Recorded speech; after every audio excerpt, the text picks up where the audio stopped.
Static signal, static signal. Let's get scratching. Yeah.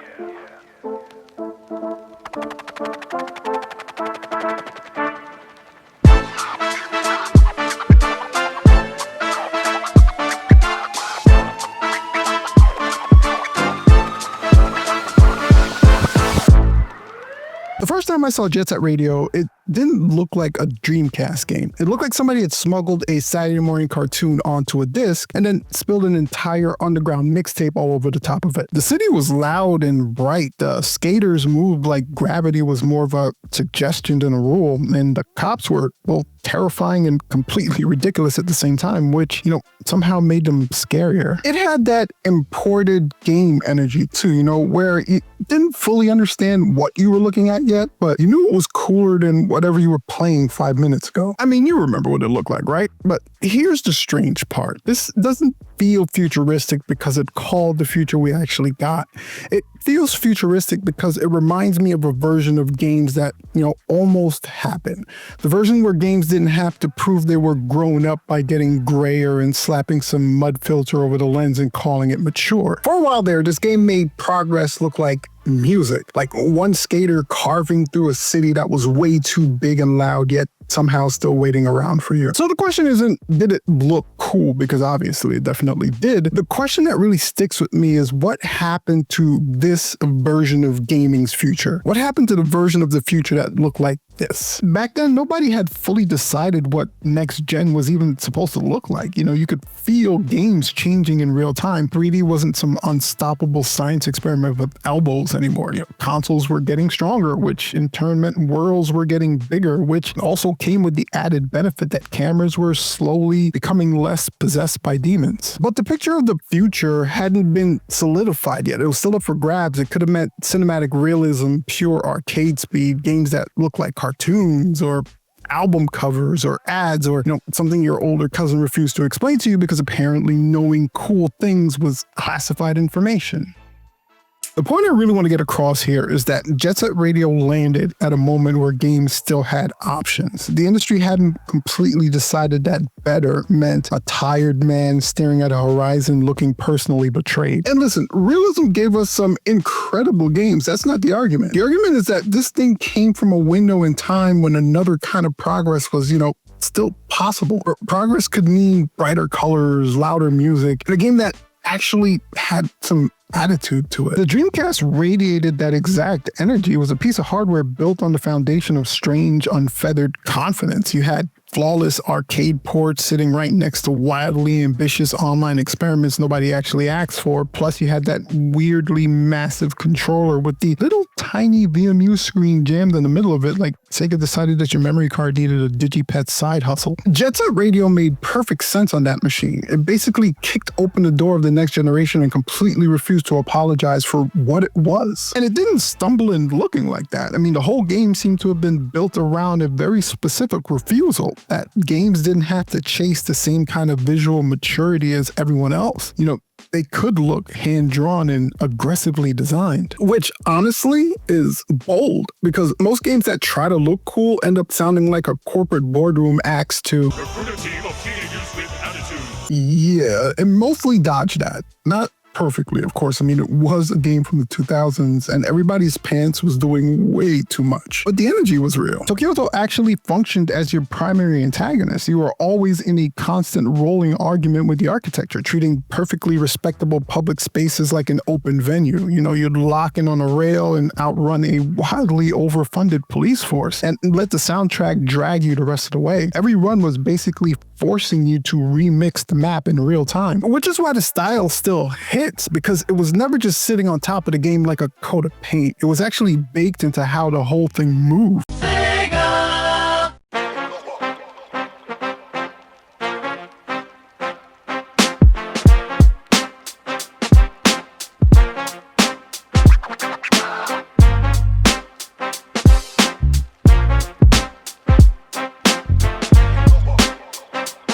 A handful of games managed to establish their entire vibe before you even pick up the controller. I mean, you'd spot a distractingly fragile Dreamcast jewel case just sitting there on the store shelf, or you'd flip through a magazine spread where the screenshots were, somehow broadcasting at a louder volume than whatever was printed next to it. You didn't need a full-on explanation. You could just look at it and say, okay, whatever that is, it's definitely different. And that actually carried a lot of weight back then because a game had to sell you on its vibes from the outside. A single compressed magazine screenshot had to do an absurd amount of heavy lifting, basically providing enough feel for you to just imagine how the thing played a solid month before you even got your hands on the controller. The entire pitch was sitting right there on the cover. If you just look at that aggressively stylized character art and the graffiti blasted behind the logo, it told you exactly what you were in for. It broadcast this incredibly specific energy. And honestly, sometimes that was enough. Sometimes a game could just get into your head before you ever played it because the screenshots did more work than the preview text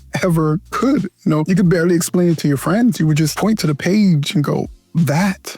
Whatever that is. You had no idea how the systems worked or how the thing even controlled, and you definitely didn't know if it was any good. You just knew that it looked like a cooler version of where games were headed. When this thing arrived, people noticed the look almost immediately. I mean, they kind of had to. The cel shading gave the graphics that punch that stood apart from basically every other 3D game that was around. The soundtrack had its own pulse, and the premise was strange enough to stick in one breath. I mean, skaters, graffiti, Tokyoto, rival gangs, the police pressure that escalates like the city hired a military consultant with no chill. And then you'd actually start playing it, which is where the game starts handing you two things at once. Thing one, it's got style coming out of the walls. Thing two, sometimes the control make those walls feel personally involved. That mechanical friction basically became the game's entire legacy. You'd get completely hypnotized by the aesthetic right up until you actually started playing, at which point the camera would immediately file a formal grievance. You'd be trying to lock into this gorgeous, effortless movement only for the perspective to wander off somewhere private while you're desperately wrestling with the Dreamcast controller. And honestly, that distinction matters. It's important because this video really only works if we don't pretend that JSR was smooth. It wasn't, but the friction never erased the feeling. If anything, it made the memory wider. Tokyoto essentially operates as a song that just happens to have neighborhoods. I mean, you've got the GGs tearing through it on skates. The rails basically act as convenient tissue that drags you across the open public spaces. At least until the public police arrive and decide to handle a minor vandalism charge like an escalating international incident. The police response in this game is incredible.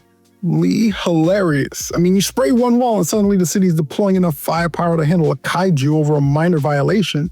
It's absurd, but it works because the game was never going for realistic. It was going for movement that feels like pressure. And that pressure was the entire point. I mean, the whole fantasy relies on movement under resistance. You'd finally lock into this comfortable groove only for the city to immediately start throwing absolute nonsense at your head. Then you have Hideki Naganuma's pirate radio soundtrack that's essentially just dragging you forward while you have the timer breathing down your neck. That was this game's whole design language right there. I mean, color was always sitting next to pressure, music was sitting right next to the threat. You got a second to express yourself and then something would come along and interrupt you.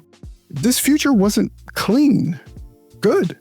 It shouldn't be. When this game clicks, it really clicks. I mean, the skaters hit a rail, the music locks in, the city starts opening up in layers, and you see the route before you even thought it. The wall becomes a destination, the tag becomes punctuation, and for a few seconds, the whole game feels like it's moving with you instead of at you. Mechanically, it's a remarkably straightforward loop of hoarding spray cans and trying to outrun the municipal authority before the escalating chaos swallows you up. The actual brilliance of the game is how those simple pieces force you to treat the architecture like a stage. By the end of a good run, you're essentially turning the act of navigating the map into this high-stakes improv performance. And the game is very serious about that. Like, yes, technically you're collecting spray cans and tagging the wall before the police freaking murder you, but the feeling is always bigger than just a checklist. When it works, you aren't thinking objective completed, you're thinking that shit looks sick, and I totally meant to do that.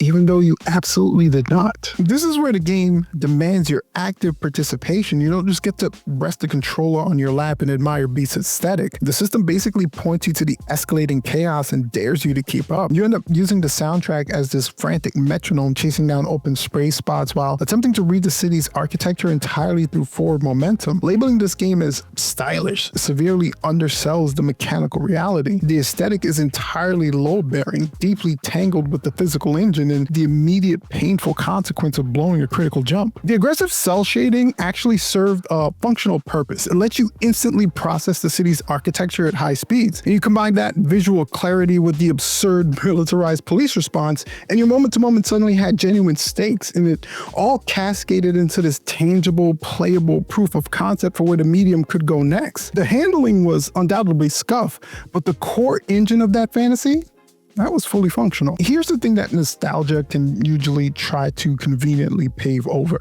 This game can be a genuine pain in the ass. You'd be mid-grind and the camera violently rebels, leaving you wrestling with the sudden stubborn input right when the tagging mechanics decide they demand absolute precision. A beautiful map route can instantly degrade into an active panic attack, especially when the local police escalate the situation from exciting chase to, man, I'm just trying to paint a cartoon skull on this wall. The underlying code just fundamentally struggles to tell the difference between good mechanical pressure and rude interruption. That's what makes replaying it years later kind of a head trip. In your memory, the game is all smooth rails and music and color and perfect movement. Then you boot it up, you miss a jump or get knocked clean out of rhythm, and you're sitting there going, wait, was I better at games back then? Or was I just more willing to suffer for the vibes? It's probably both. And that kind of complicates my whole color future idea, right? Because if it was a possible road for games, it definitely wasn't a finished one. I mean, the concept was flawless and the imagery was there, but the hardware just couldn't always carry that dream the rest of the way. But honestly, that doesn't weaken the argument. If anything, it makes it more real. This was never some flawless alternate timeline where everything worked and the industry foolishly ignored perfection. I mean, it had the feeling figured out long before it had the handling down. Very confident, but occasionally also a pain in the ass. Basically a future with scuffed wheels. The easy label is cult classic, and sure, yeah, it's one of those. But cult classic tends to flatten the game. It turns something that's alive into a shelf tag. People tend to collapse the entire legacy into this vague blur of cel-shaded graphics and generalized Dreamcast nostalgia, which is completely understandable, but relying heavily on the word stylish actively paves over how wonderfully aggressively strange the moment-to-moment experience actually was. The game essentially pitched a reality where the medium could grow up without instantly pivoting to the miserable desaturated color palettes. It proved that you could build an objectively mature experience entirely out of kinetic movement and underground audio while completely refusing to apologize for being a video game. That's the alternate timeline this thing beamed from, a future where aggressive aesthetic operated as the central load-bearing pillar of the entire physical engine. And the industry mostly looked at all that color, nodded politely, and went, interesting. Anyway, here's a heavily textured concrete warehouse. Now, obviously that vibrant DNA didn't entirely evaporate. You can trace a direct evolutionary line from that exact era straight to the modern indie scenes, right up to projects like Bumrush Cyberpunk or the hyperkinetic rhythm of Hi-Fi Rush. But the dominant AAA consensus for serious hardware progression quickly became obsessed with desaturated photorealism. And Jet Set Radio just sits there like evidence from another road, not proof that every game should have followed it. I mean, that would have gotten boring as hell too. Just proof that a different future was on the table. A future where the coolest thing a game could do wasn't to imitate a movie, but to move like music instead. And for a minute there, Sega made that feel completely normal.